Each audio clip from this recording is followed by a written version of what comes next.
Well, good evening, everyone. Welcome. It's a privilege to welcome you here in Gaston Hall for this special gathering.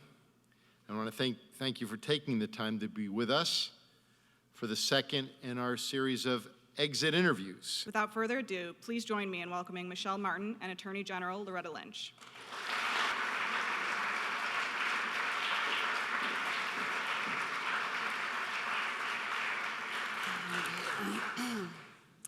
Welcome.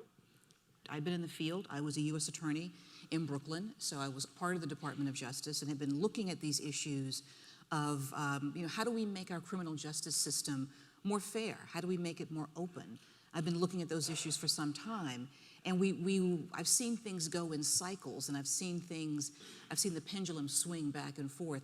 How do you create a system that really is accessible to people? It's an opportunity to solve the frayed trust, the broken bonds of trust between law enforcement and the community, particularly the minority community. Because the minority community, in my experience, and I've been a prosecutor now for over 20 years, wants to have a positive relationship with law enforcement, because no one wants to be in a situation where when you feel that you are in harm's way, you have no one to call.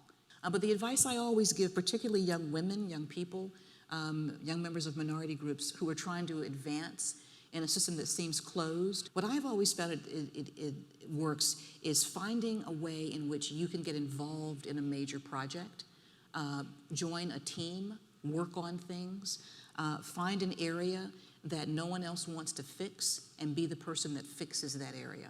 And so your path will be varied, it'll be different, but there are opportunities there, and don't ever let anyone take your voice.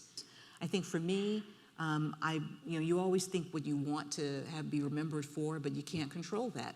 I would hope that people would say that I did move the needle on connecting police and community members in a way that could lead to some positive change. There will be another conversation with another perspective in a couple of weeks. Okay. Let's be Attorney General. Thank you so much for coming.